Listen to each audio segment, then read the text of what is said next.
Assalamualaikum warahmatullahi wabarakatuh. Halo semuanya, perkenalkan nama saya Alna Tarisa Disispa, NPM 21130240113 dari Program Studi Pendidikan Biologi FKIP Universitas Lampung. Di video ini saya akan menjelaskan tentang profil pelajar Pancasila yang terdapat dalam kurikulum Merdeka. Pada video ini saya akan menjelaskan 4 topik pembahasan. Yang pertama yaitu urgensi atau alasan penting adanya profil pelajar Pancasila. Yang kedua, output dari profil pelajar Pancasila. Yang ketiga, dimensi serta penerapan dari profil pelajar Pancasila. Kemudian yang keempat adalah proyek penguatan profil pelajar Pancasila atau P5. Sebelum menggunakan kurikulum Merdeka, pendidikan di Indonesia menggunakan kurikulum 2013. Nah, dalam kurikulum 2013 sudah dikenal dengan adanya pendidikan karakter yang mengandung 18 nilai penting, seperti disiplin, kerjasama, kreatif, komunikatif, dan sebagainya. Namun, pengembangan untuk nilai-nilai karakter ini belum memiliki porsi khusus dalam struktur kurikulum. Kemudian dikembangkanlah pada kurikulum Merdeka melalui profil pelajar Pancasila. Nah, pada struktur kurikulum Merdeka ini, 20-30% jam pelajaran digunakan untuk pengembangan karakter profil pelajar Pancasila dengan pembelajaran berbasis proyek.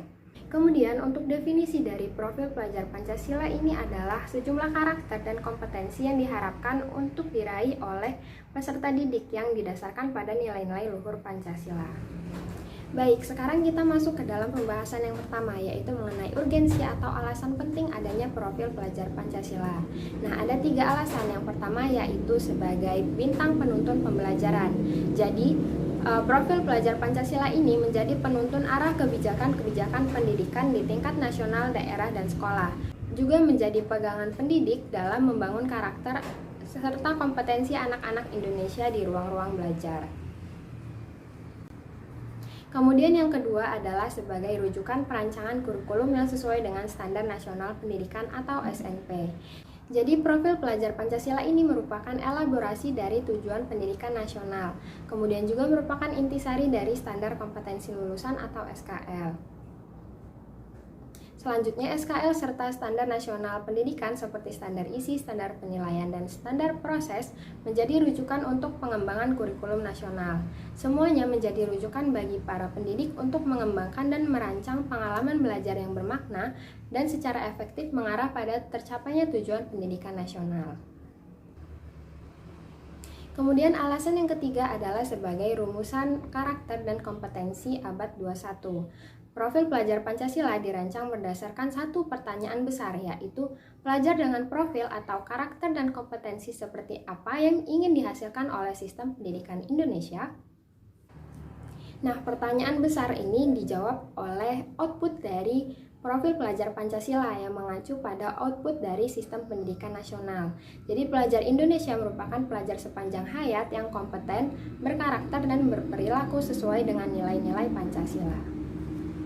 Baik, selanjutnya adalah pembahasan mengenai dimensi serta penerapan profil pelajar Pancasila. Jadi pada profil pelajar Pancasila ini terdapat 6 dimensi. Dimensi yang pertama adalah beriman, bertakwa, dan berakhlak mulia. Artinya pelajar mampu memahami ajaran agama serta kepercayaannya dan mampu menerapkannya ke dalam kehidupan sehari-hari.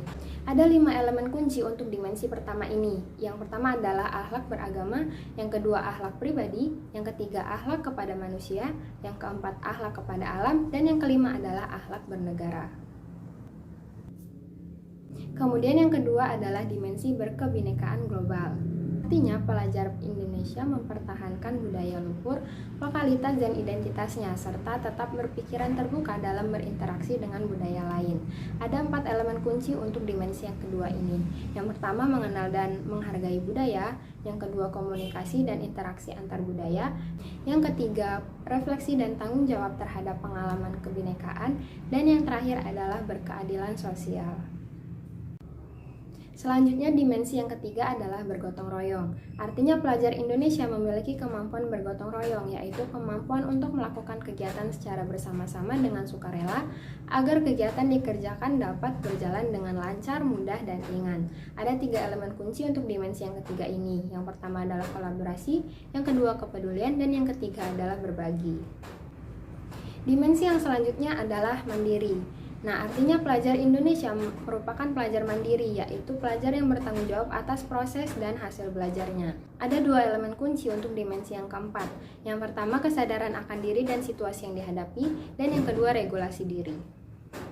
Dimensi yang kelima adalah bernalar kritis. Artinya, pelajar mampu secara objektif memproses informasi baik kualitatif maupun kuantitatif, membangun keterkaitan antara berbagai informasi, menganalisis informasi, mengevaluasi, dan menyimpulkannya. Nah, ada 3 elemen kunci untuk dimensi yang kelima. Yang pertama, memperoleh serta memproses informasi dan gagasan. Yang kedua, menganalisis serta mengevaluasi gagasan. Yang ketiga, merefleksi dan mengevaluasi pemikirannya sendiri.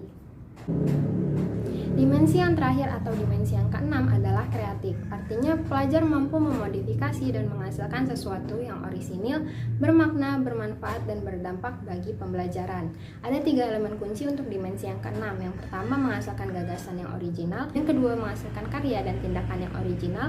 Dan yang ketiga adalah memiliki keluasan dalam berpikir dan mencari alternatif solusi permasalahan.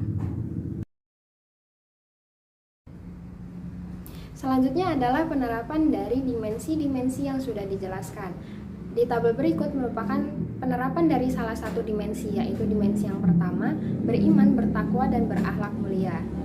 Kemudian, untuk penerapan dari profil pelajar Pancasila ini dapat dilakukan melalui 4 cara, yaitu yang pertama melalui kegiatan intrakurikuler, yaitu kegiatan reguler pembelajaran di kelas.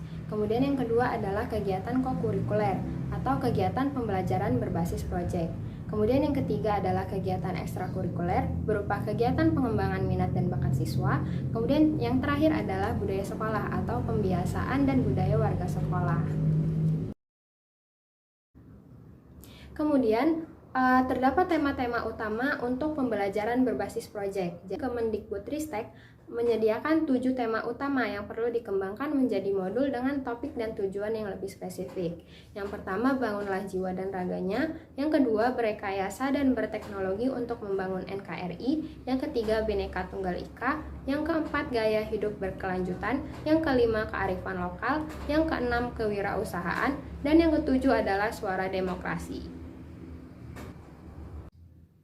Baiklah, sekian penjelasan dari saya mengenai profil pelajar Pancasila yang terdapat dalam kurikulum Merdeka.